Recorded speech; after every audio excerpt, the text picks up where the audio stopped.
किसान भाइयों नमस्कार। कार्यक्रम कृषि दर्शन के आज के अंक में कृषि समाचारों में आप सभी का स्वागत है। आज के प्रमुख कृषि समाचारों में कृषि विश्वविद्यालयों में दी जाएगी व्यवहारिक शिक्षा, प्रधानमंत्री कृषि सिंचाई योजना की रणनीति, किसानों को मिलेगा उपज का वाजिब मूल्य, धान में डैमेज की सीमा में वृद्धि, वाराणसी में खुलेगा अंतर्राष्ट्रीय चावल अनुसंधान संस्थान का केंद्र, जैविक खेती के लिए 15 जिलों का चयन, चीनी मिल को आर्थिक मदद, सेव इंडियन ग्रेन, असली नकली उर्वरकों की पहचान। किसान भाइयों, अब कृषि समाचार विस्तार से। वर्ष 2016 से उन्नत भारत अभियान पर काम शुरू होगा। इसके तहत कृषि विश्वविद्यालयों में कृषि छात्रों को व्यवहारिक शिक्षा देने के लिए उद्यमिता विकास कार्यक्रम की शुरुआत की जाएगी। इसमें लगभग 40 कृषि विश्वविद्यालय सम्मिलित किए जाएंगे। इसके अंतर्गत छात्र 2 महीने किसानों के बीच जागरूकता कार्यक्रम चलाएंगे, किसानों के उत्पादों को बाजार में बेचेंगे। 2 महीने स्किल डेवलपमेंट कार्यक्रम चलाया जाएगा। ये जानकारी भारतीय कृषि अनुसंधान परिषद नई दिल्ली के उप महानिदेशक ने पिछले दिनों लखनऊ में आयोजित एक सेमिनार में दी। किसान भाइयों, प्रधानमंत्री कृषि सिंचाई योजना के अंतर्गत उन सिंचाई योजनाओं को पूरा किए जाने को प्राथमिकता दी जाएगी जिन योजनाओं में पहले से काफी काम हो चुका है। इसके अलावा मनरेगा, जल ग्रहण विकास और अन्य जल संसाधन विकास परियोजनाओं के बीच तालमेल स्थापित किया जाएगा। जल संरक्षण तकनीकों को अपनाने पर विशेष बल दिया जाएगा। ड्रिप सिंचाई और स्प्रिंकलर सिंचाई पर विशेष जोर दिया जाएगा क्योंकि इन तकनीकों में जल की मात्रा कम लगती है और सिंचाई का क्षेत्रफल अधिक होता है। प्रधानमंत्री कृषि सिंचाई योजना की रणनीति के तहत बहाव सिंचाई से बचना होगा। फसल विशेष की आवश्यकता के अनुसार उचित समय पर उचित मात्रा में सिंचाई जल का उपयोग किया जाएगा। किसान भाई, ड्रिप व स्प्रिंकलर सिंचाई यंत्रों के बारे में अधिक जानकारी के लिए किसान कॉल सेंटर के टोल फ्री नंबर 1800-180-1551 पर कॉल करके जानकारी प्राप्त कर सकते हैं। उत्तर प्रदेश सरकार किसानों को उनकी उपज का वाजिब कीमत दिलाने के लिए मंडी समितियों में ई नीलामी व्यवस्था लागू करने जा रही है। पिछले दिनों मुख्यमंत्री की अध्यक्षता में संपन्न हुई कैबिनेट बैठक में मंडी नियमावली 1965 के संशोधन को स्वीकृति दे दी गई है। पायलट प्रोजेक्ट के रूप में सबसे पहले इसे सुल्तानपुर मंडी समिति में लागू किया जाएगा। किसान भाइयों, सरकार का मानना है कि ई नीलामी व्यवस्था से किसान को उसकी उपज का वाजिब कीमत मिल सकेगा।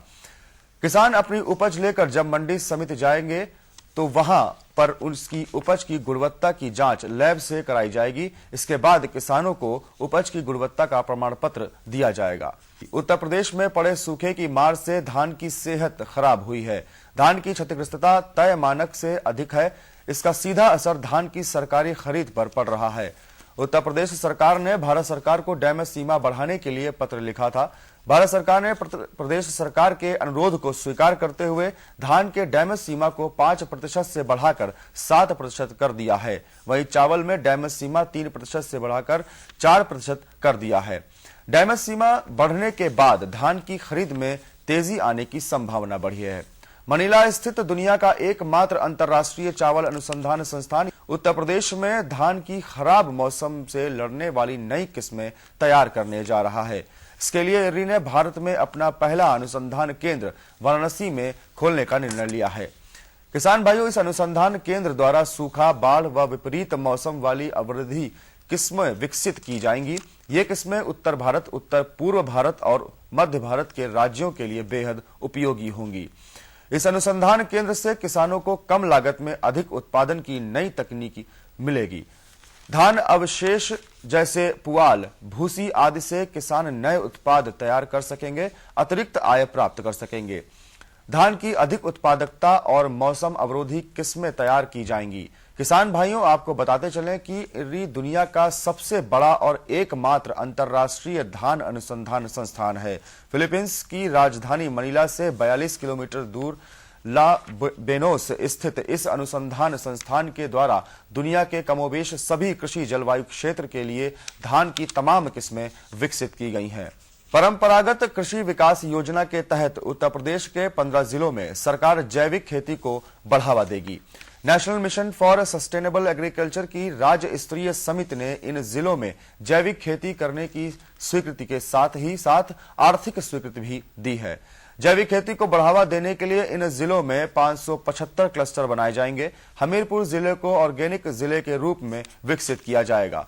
समिति ने अपनी बैठक में यह भी तय किया है कि आगामी साल में 19 लाख से अधिक किसानों को मृदा स्वास्थ्य कार्ड उपलब्ध कराए जाएंगे। इसके लिए भी बजट की स्वीकृति दी जाएगी। मिट्टी की जांच के लिए 10 मोबाइल मृदा वाहन की भी चलाए जाएंगे। पूर्वांचल के गन्ना किसानों के लिए हर्ष का समाचार है। उत्तर प्रदेश सरकार ने आजमगढ़ की बंद पड़ी सठियाव शुगर मिल को शुरू करने के लिए 150 करोड़ रुपए की सहायता राशि दी है। इस सहायता राशि से वहां नई सहकारी मिल लगाने, उसके आधुनिकीकरण और विस्तारीकरण के अंतर्गत 15 मेगावाट विद्युत उत्पादन और 30 किलोलीटर प्रतिदिन क्षमता की आसवनी का प्लांट लगाया जाएगा। इससे पहले भी इस मिल को 68 करोड़ रुपए स्वीकृत किए गए थे। सरकार ने इस प्रयास के आजमगढ़ और आसपास के गन्ना किसानों को गन्ना बेच सकने में सहूलियत होगी। प्रधानमंत्री की डिजिटल इंडिया कैंपेन से प्रभावित हो लखनऊ के एक युवक अनुराग ने किसानों के हित में सेव इंडियन ग्रेन नाम से एक वेबसाइट बनाई है।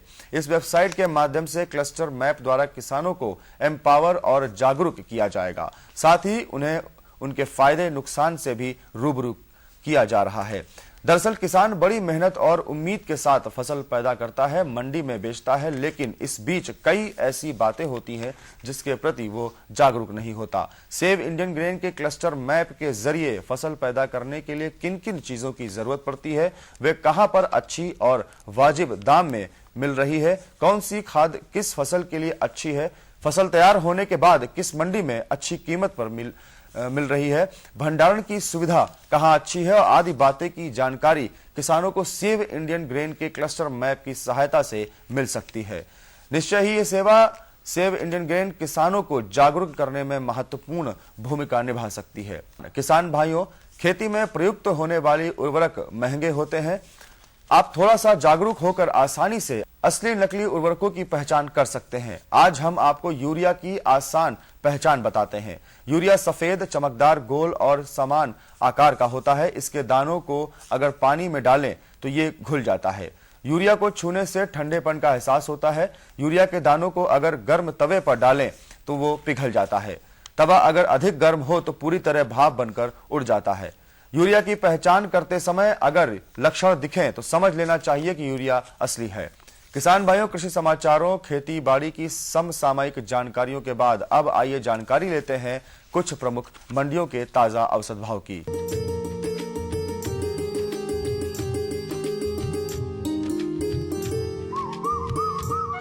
गेहूं बरेली मंडी में 1620 रुपए प्रति क्विंटल, शाहजहांपुर में 1565 रुपए प्रति क्विंटल, सीतापुर में 1540 रुपए प्रति क्विंटल और सुल्तानपुर मंडी में 1550 रुपए प्रति क्विंटल के भाव से रहा। चावल बरेली में 2200 रुपए प्रति क्विंटल, शाहजहांपुर में 2150 रुपए प्रति क्विंटल, सीतापुर में 2230 रुपए प्रति क्विंटल और सुल्तानपुर में 2130 रुपए प्रति क्विंटल के भाव से बिका। धान बरेली मंडी में 1410 रुपए प्रति क्विंटल, शाहजहांपुर में 1405 रुपए प्रति क्विंटल, सीतापुर में 1410 रुपए प्रति क्विंटल के भाव से रहा। सरसों बरेली में 4400 रुपए प्रति क्विंटल, शाहजहांपुर में 4250 रुपए प्रति क्विंटल, सीतापुर में 3900 रुपए प्रति क्विंटल के भाव से रहा। आलू बरेली मंडी में 520 रुपए प्रति क्विंटल, शाहजहांपुर मंडी में 600 रुपए प्रति क्विंटल, सीतापुर में 500 रुपए प्रति क्विंटल और सुल्तानपुर मंडी में 650 रुपए प्रति क्विंटल के भाव से रहा। हरी मिर्च बरेली मंडी में 1050 रुपए प्रति क्विंटल, शाहजहांपुर मंडी में 1260 रुपए, सीतापुर में 900 और सुल्तानपुर में 925 रुपए प्रति क्विंटल के भाव से बिका। फूल गोभी बरेली मंडी में 1100 रुपए प्रति क्विंटल, शाहजहांपुर में 650 रुपए प्रति क्विंटल, सीतापुर मंडी में 500 रुपए प्रति क्विंटल और सुल्तानपुर मंडी में 875 रुपए प्रति क्विंटल के भाव से रहा। टमाटर बरेली मंडी में 1350 रुपए प्रति क्विंटल, शाहजहांपुर मंडी में 1700 रुपए प्रति क्विंटल, सीतापुर में 1550 रुपए प्रति क्विंटल और सुल्तानपुर मंडी में 1450 रुपए प्रति क्विंटल के भाव से रहा। केला बरेली मंडी में 2000 रुपए प्रति क्विंटल, शाहजहांपुर में 1760 रुपए प्रति क्विंटल, सीतापुर में 1650 रुपए प्रति क्विंटल और सुल्तानपुर मंडी में 1725 रुपए प्रति क्विंटल के भाव से बिका। सेब बरेली मंडी में 4150 रुपए प्रति क्विंटल, शाहजहांपुर मंडी में 4110 रुपए प्रति क्विंटल, सीतापुर में 4600 रुपए प्रति क्विंटल और सुल्तानपुर मंडी में 5650 रुपए प्रति क्विंटल के भाव से रहा। किसान भाइयों, ये थे आज के कृषि समाचार। समसामयिक कृषि कार्य और औसत मंडी भाव अगले अंक में हम फिर आपके लिए लेकर आएंगे खेती बाड़ी से जुड़ी नई नई जानकारियां। तब तक के लिए हमें अनुमति दें। नमस्कार। और बताओ। बस। अरे ये क्या भैया जी, बस इतनी सी रासायनिक खाद? किसानी छोड़ रहे हो क्या? किसानी नहीं, नादानी छोड़ रहे हैं। मिट्टी की जांच कराई है। अब तो लाला जी जितनी जरूरत है उतने ही उर्वरक खेत में डालेंगे। हाँ, किसान भाई आज ही अपने जिले की नजदीकी भूमि परीक्षण प्रयोगशाला में मिट्टी की जांच जरूर करवाएं और मिट्टी में पोषक तत्व, नमी व पौधे के विकास को देखते हुए केवल जरूरत के अनुसार ही पोषक तत्व डालें। और हाँ, मिट्टी में गंधक, जस्ता, बोरोन जैसे सूक्ष्म पोषक तत्वों का पता लगाना भी न भूलें। उर्वरक और जैविक खाद के सही उपयोग से भूमि का उपजाऊपन बनाए रखें, उत्पादकता बढ़ाएं, खर्चा घटाएं और बहुमूल्य विदेशी मुद्रा बचाने में भी सहयोग दें। और हाँ, धीमी गति से नाइट्रोजन उपलब्ध कराने वाले उर्वरकों जैसे नीम लेपित यूरिया को प्राथमिकता दें और यूरिया का पत्तों पर छिड़काव करें। अरे वाह, तू तो सचमुच समझदार हो गया रे। अधिक जानकारी के लिए संपर्क करें जिला कृषि अधिकारी या किसान कॉल सेंटर। नई तकनीक सभी को अच्छी लगती है। मैंने भी अपने खेत की तैयारी, बुआई, जुताई, गहाई वगैरह के लिए छोटी मशीनें अपनी जरूरत के हिसाब से खरीदी। मैंने अपने खेतों में मशीन का प्रयोग किया तो काम जल्दी और आसान हो गया। खेती में मशीनों के इस्तेमाल के बाद मुझे मिली भरपूर पैदावार और ज्यादा मुनाफा। छोटी मशीनें तो हमारी अपनी अपनी हैं, लेकिन बड़ी मशीनें हमने समूह बनाकर खरीदी। किसान भाइयों और बहनों, आप भी उन्नत मशीनों और उपकरणों की खरीद पर वित्तीय सहायता का लाभ उठाएं, अपनी आमदनी बढ़ाएं और खुशहाली पाएं।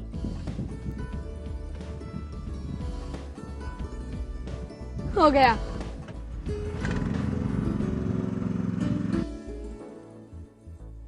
मैंने सोच लिया है, मैं तुझे कृषि का इंजीनियर ही बनाऊंगा। नई मशीनें, नए उपकरण आए आपके द्वार, ले लो इनसे अब खूब खुशी और पैदावार। जी जी जी। किससे बात कर रहे थे इतना हंस हंस कर? किसान कॉल सेंटर में विशेषज्ञ से खेती के बारे में सलाह ले रहा था। सुबह भी, रात को भी? किसान कॉल सेंटर सुबह 6 बजे से रात को 10 बजे तक खुलता है। रविवार को भी? साल के 365 दिन खुलता है। पर तुम ये सब क्यों पूछ रही हो? मैं तो कुछ और ही समझी थी। कृषि संबंधी समस्याओं का अपनी भाषा में तुरंत समाधान पाने के लिए पूरे भारत में किसी भी फोन से राष्ट्रीय हेल्पलाइन नंबर 1800-1801-551 पर संपर्क करें।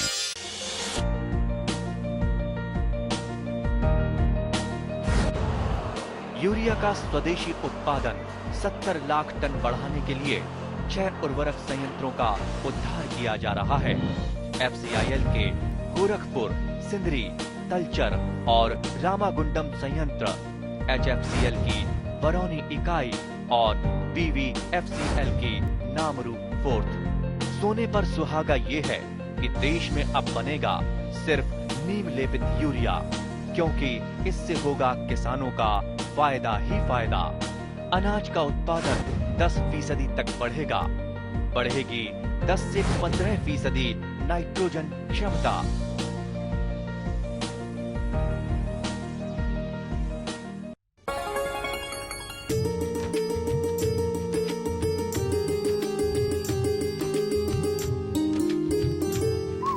किसान भाइयों नमस्कार। कृषि समाचारों के बाद कार्यक्रम में आप सभी का स्वागत है। भाइयों, कहा जाता है कि बकरी गरीब की गाय होती है और खास करके अगर हम बर्बरी नस्ल की बकरी का पालन करते हैं तो खेती के साथ साथ हमें अच्छा मुनाफा होता है। बर्बरी नस्ल को हम कैसे पहचानें, इसकी वैज्ञानिक विधि से और व्यावसायिक रूप से कैसे इसको पालें, इस बारे में विस्तार से जानकारी देने के लिए हमारे साथ हैं डॉक्टर SN लाल, वरिष्ठ वैज्ञानिक, कृषि विज्ञान केंद्र बस्ती से। डॉक्टर साहब, कार्यक्रम में आपका स्वागत है। डॉक्टर साहब, सबसे पहले हम जानना चाहेंगे कि जो बर्बरी नस्ल की बकरी है उसको पालने से क्या लाभ है? किसान भाइयों, ये बर्बरी नस्ल की बकरी जो है 2-3-4 खूबियां हैं इसमें। सबसे पहले खूबी तो है कि ये बदबू नहीं करती जी, बिल्कुल आपकी बकरीशाला सामान्य रूप से रहेगी। तीसरी चीज है कि ये बकरी देखने में बड़ी खूबसूरत होती है। इसमें सफ़ेद में लाल लाल चकत्ते होते हैं, इसके कान ऐंठे से होते हैं, मुंह छोटा सा होता है, शरीर पर बाल कम होता है और इसकी ऊंचाई जो है 2-2.5 फीट तक होती है। तो जैसा इसका शेप और आकार है, वो छोटा कद होने की वजह से कम खाती है, लेकिन शरीर भार बहुत अच्छा बदलता है। यदि हम देसी नस्ल की बकरी का वजन करें 8 माह की उम्र में तो लगभग वो 7-8 किलो पहुंचता है उसका वजन, जबकि बर्बरी नस्ल के बच्चों का वजन 8 माह में लगभग 12 से 14 किलोग्राम वजन तक पहुंचता है। तो सबसे बड़ी चीज़ है खाना खा करके, राशन को खा करके शरीर भार में बदलने की क्षमता बहुत अच्छी होती है। तीसरी जो सबसे अच्छी खूबी है कि ये स्टॉल फीडिंग पसंद करती है।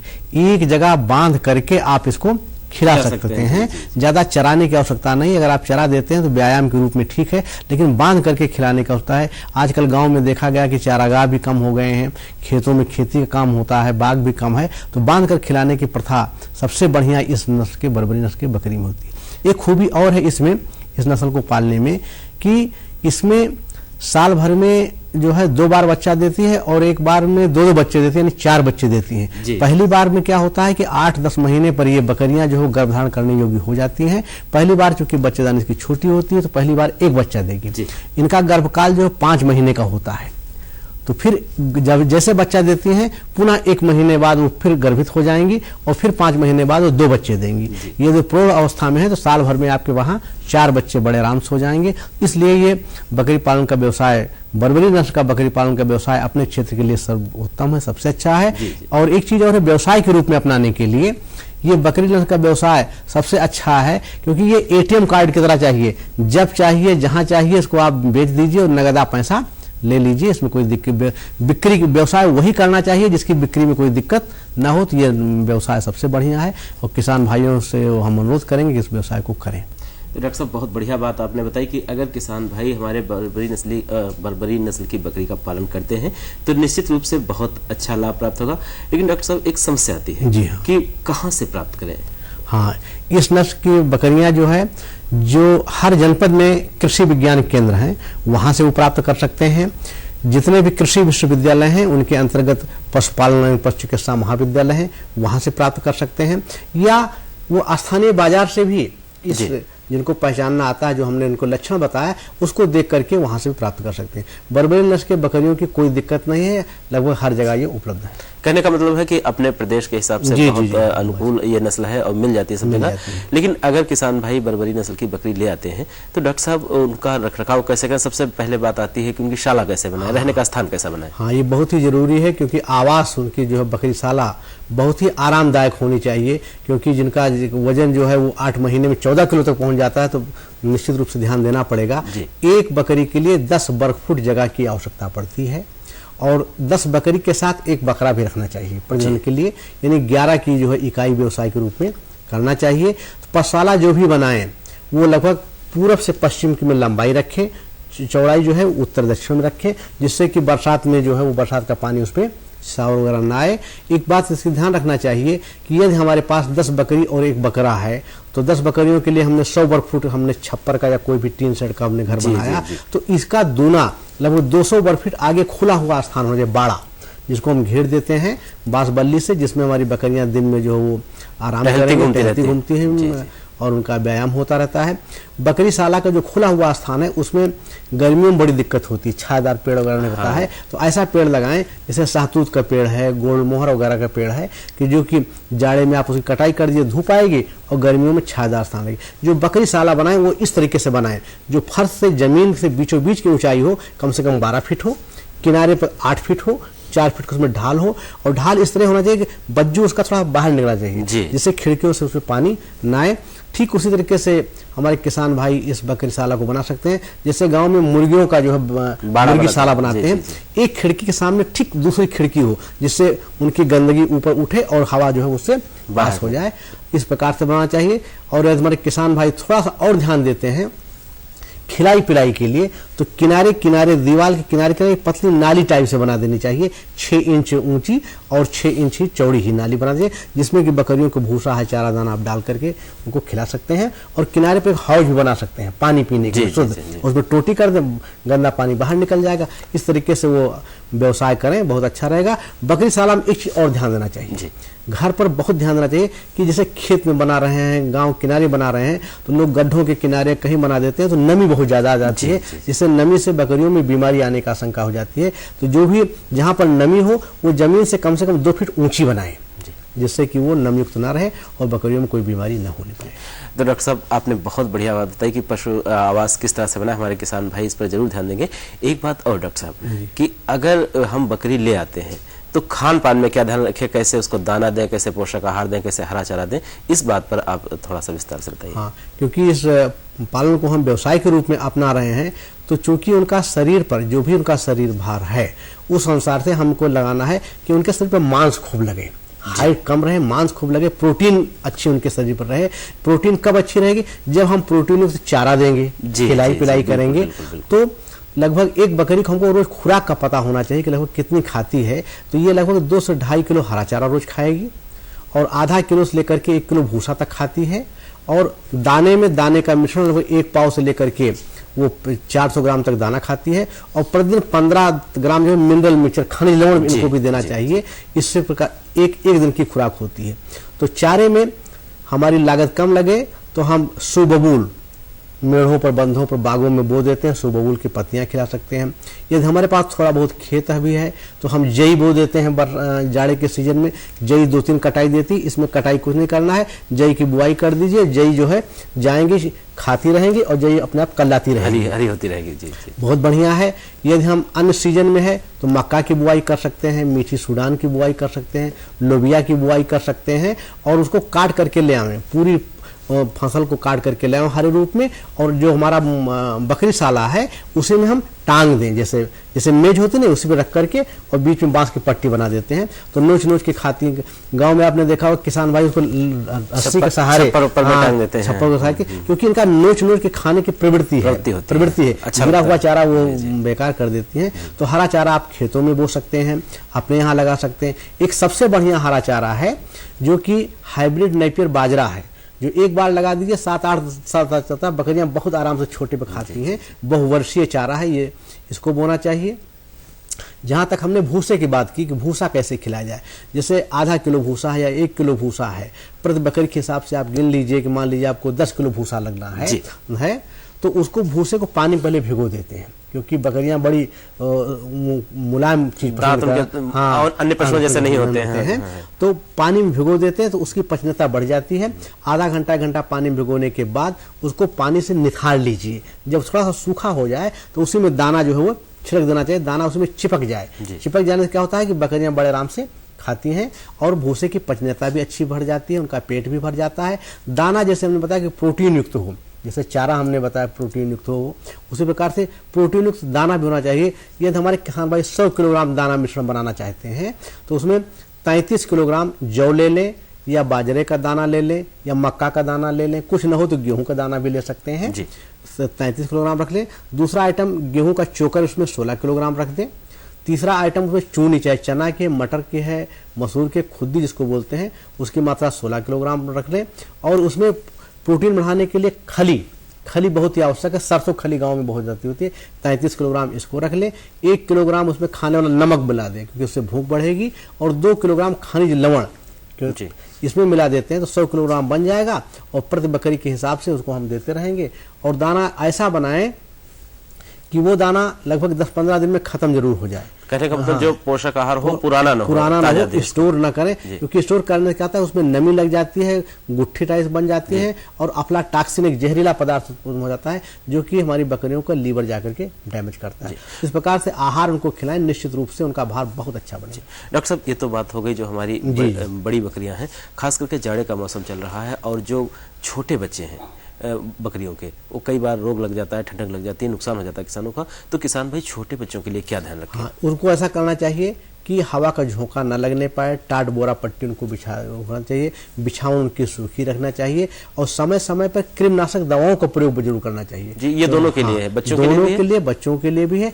कृमिनाशक दवाओं में कि इनका एक समय सारणी है, बहुत आराम से हमारे किसान भाई कर सकते हैं कि मोटा रूप से 2-2 महीने बाद जी कृमिनाशक दवा को पिला दे दीजिए और एक बार कृमिनाशक दवा पिलाएं, पशु चिकित्सक के परामर्श से ले आएं और उसको पिलाते रहें। निश्चित रूप से इनका जो है वो स्वस्थ रहेंगी। और यदि हम 10 और 11 की इकाई रखते हैं तो लगभग इसमें जो हमको 60,000 रुपये हमको आमदनी होती है, 30-35 हज़ार हमारी लागत आती है, तो 25,000 रुपये हमको शुद्ध फायदा होता है। कहने का पर एक बकरी पर 2,000 रुपये हम फायदा पा सकते हैं। अगर 25 किलो रखते हैं तो 50,000 रुपये वार्षिक हमको आर्थिक लाभ मिल सकता है। तो डॉक्टर साहब, आज आप हमारे कार्यक्रम में आए, हमारे किसान भाइयों को इतनी अच्छी जानकारी दी, इसके लिए आपको बहुत बहुत धन्यवाद। तो किसान भाइयों, आज के कार्यक्रम के माध्यम से आपने जानकारी ली कि खेती के साथ साथ हम बर्बरी नस्ल का व्यावसायिक रूप से कैसे पालन कर सकते हैं और इससे कैसे ज़्यादा से ज़्यादा मुनाफा प्राप्त कर सकते हैं। हमें आशा है कि आज के कार्यक्रम से आप लोग ज़रूर लाभ उठाएंगे।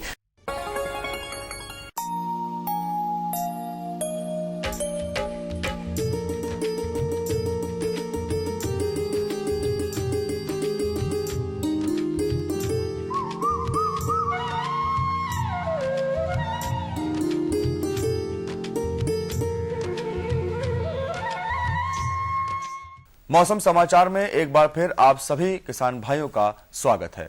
किसान भाइयों, पहाड़ी क्षेत्रों में जम्मू कश्मीर, उत्तराखंड और हिमाचल प्रदेश में हो रही बर्फबारी से प्रदेश के विभिन्न अंचलों में घने कोहरे और शीतलहर की सिलसिला शुरू हो गया है। सुबह धूप खिलने से दिन में थोड़ी राहत अवश्य मिलती है, लेकिन शाम होते ही गलन बढ़ जाती है और लोग ठिठुरन को मजबूर हो जाते हैं। आज प्रदेश का सबसे ठंडा शहर कानपुर रहा, जहां पिछले 45 वर्षों का कीर्तिमान तोड़ते हुए तापमान 0.8 डिग्री तक पहुंच गया। मौसम विभाग का कहना है कि फिलहाल बर्फीली हवाएं चलती रहेंगी और आज से कोहरा और घना होगा। आज लखनऊ का अधिकतम तापमान 21.3 और न्यूनतम तापमान 4.2 डिग्री सेल्सियस रहने की संभावना जताई गई है। सूर्योदय प्रातः 6:52 पर और सूर्यास्त साय 5:21 पर होगा। तापमान की गिरावट को देखते हुए किसान भाइयों को सलाह दी जाती है कि संभावित पाले से फसलों और सब्जियों को बचाने के लिए हल्की सिंचाई करें।